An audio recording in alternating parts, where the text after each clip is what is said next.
क्या हुआ? देखिए ब्रिजेश भाई, मुझे ये लगता है कि परिवार के लोग ब्लड रिलेशन में जरूर हैं इस बार, लेकिन अगर आप गौर करें तो आनंद कुमार यानी आनंद के जो आकाश के जो फादर हैं उनके साथ भी एक दो बार ऐसा हो चुका है। चलिए मैं पुरानी बात पे आता हूं।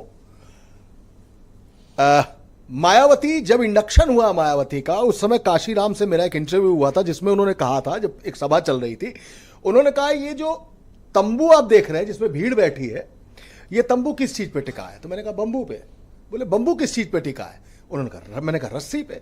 बोले रस्सी किस चीज पे टिकी है? तो मैंने कहा रस्सी खूंटे पे टिकी है। बोले जब तक ये खूंटा मजबूत है तब तक रस्सी है, बंबू है, तंबू है और ये जनता है। यही शिक्षा मैंने मायावती को दी हुई है। अब वही काशीराम पर अगर आप गौर करें तो उन्होंने उनको क्लच करके रखा हुआ था और उनका इंडक्शन वहीं से होता है। परिवार वाले हल्ला मचाते रहे लेकिन काशीराम मायावती के ही कब्जे में रहे। अब आइए काशीराम के करीबी बाबूलाल कुशवाहा, बाबूराम कुशवाहा, आरके चौधरी, नसीमुद्दीन सिद्दीकी, आरके पटेल, दीनानाथ भास्कर, ये वो सारे लोग थे जो कोटरी के थे। ये भी थे? हाँ ठीक बात है, ये वो सारे लोग थे जो काशीराम की कोटरी के थे। मायावती ने धीमे धीमे धीमे धीमे धीमे धीमे सबको साफ किया। ओके। आप एक चीज बताना चाहूंगा, बहुत जरूरी बात है। एक बार एक उत्तराधिकारी का नाम आपको भी याद होगा, आजमगढ़ में राजा राम हुआ करते। हाँ, हाँ, हाँ। लगता था राजा राम ही सब कुछ बनेंगे, कैमरे पे। हाँ, आगे चल के राजा राम ही सब कुछ बनेंगे, लेकिन अनाउंस हो गया था एक बारी, तो मुझे अनाउंस हो गया था और राजा राम को भी बाहर किया गया।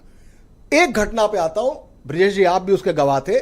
मायावती ने नोटों की माला पहनी, बड़ी चर्चा हुई और अगले दिन मायावती ने प्रेस कॉन्फ्रेंस बुलाई और हम सब सोच रहे थे कि आज मायावती लगता है कुछ इस पर माफी मांगेंगी या जो कहेंगी। उन्होंने अगले दिन प्रेस कॉन्फ्रेंस में पार्टी कार्यालय में फिर नोटों की माला पहनी।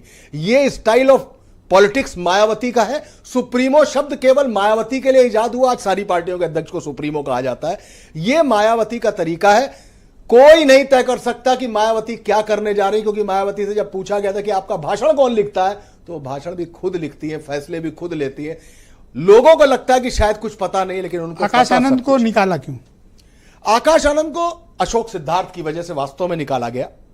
आकाश आनंद की गतिविधियां और अशोक सिद्धार्थ, जो कि एक आम तौर पर एक सांसद ही हुआ करते थे, कर्नाटक और साउथ के वो प्रभारी हुआ करते थे, धीमे धीमे जो निष्क्रिय होती जा रही है बहुजन समाज पार्टी। तो मैं आप सच बता रहा हूं कि आज भी बहुत सारे लोगों के संपर्क में हूं, उन लोगों का यह मानना है कि पार्टी का होगा क्या, यह मायावती को तय करना है। लेकिन वो जो थ्रस्ट है, जिन लोगों के अंदर यह प्यास है कि सत्ता आनी चाहिए, पार्टी दोबारा आना चाहिए, वो जो अंडा आता है, जो जीरो आता है बार बार, वो बंद हो रहना चाहिए, वो एक धड़ा बनता जा रहा है और उसको एक सॉफ्ट पुश मिला है। जैसे कहते हैं प्लास्टर आप ठोकिए तो जहां पे प्लास्टर पोपला होता है उस जगह ढक ढक आवाज आती है। ये कौन बजा रहा था ढक ढक?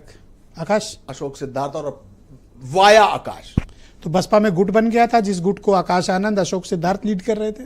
लीड आकाश ही कर रहे हैं, अशोक सिद्धार्थ उसके वाया है। तो ये तो पारिवारिक कलह भी मानी जाए, क्योंकि बहू का नाम भी प्रेस नोट में आया है। बिल्कुल मानी गई। साउथ की पॉलिटिक्स से भी आप ले लीजिए, कनीमोजी से लेके शुरू कर दिए और कहीं तक जाइए। अखिलेश यादव का तो हम लोगों ने उत्तर प्रदेश में मुलायम सिंह के परिवार में देखा। ये पहली बार पारिवारिक झगड़ा आ रहा है। अब क्या होगा आगे? मुझे लगता है मायावती, बसपा का वही होगा जो मायावती चाहेंगी।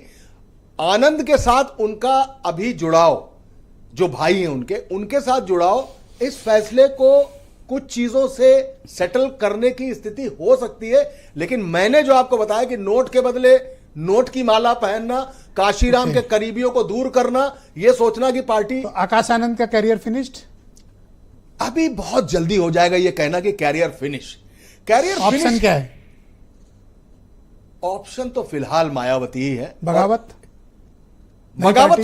हो सकती है, नई पार्टी, लेकिन नहीं, नई पार्टी आकाश आनंद के दिमाग में हो सकती है। लेकिन मायावती वो है जिसको भाजपा ने तोड़ा था सदन में, लेकिन तोड़ने के बावजूद, सपा ने भी तोड़ा, लेकिन तोड़ने के बावजूद, माफ कीजिएगा, सपा ने ही तोड़ा एक्चुअली, वो तोड़ने के बावजूद बसपा फिर खड़ी हुई। वन लास्ट क्वेश्चन, आपने ट्वीट पढ़ा होगा आकाश आनंद का? जी पढ़ा। उन्होंने दूसरे पैरा में लिखा है, अब एक बड़ी चुनौती भी है, परीक्षा कठिन है और लड़ाई लंबी है।